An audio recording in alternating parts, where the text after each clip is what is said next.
সালমান খান, শাহরুখ খান, আমির খান বিটাউনের তিন প্রভাবশালী অভিনেতা। শাহরুখ আমির বিবাহিত হলেও এখনও ব্যাচেলার সালমান খান। শাহরুখের মেয়ে সুহানা অভিনয়ে আসছেন এমন খবর অনেক দিনের। শোনা যাচ্ছে শাহরুখের হাত ধরে বড় পর্দায় আসবেন তিনি। 200 কোটি রুপি বাজেটের সিনেমায় বাবা মেয়েকে একসঙ্গে দেখা যাবে।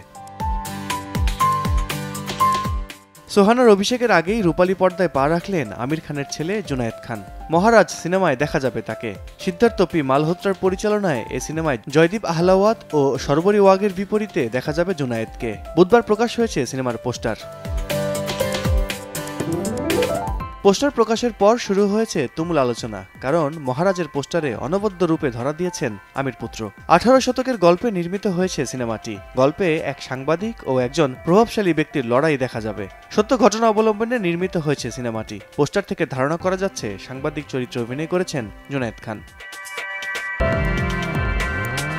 সিনেমাটির পোস্টার প্রকাশ্যে আসার সাথে সাথে রীতিমতো ভাইরাল, কারণ একটাই, আমির পুত্র জুনায়েদের প্রথম সিনেমা। তাই তো নেটিজেনদের আগ্রহের শেষ নেই।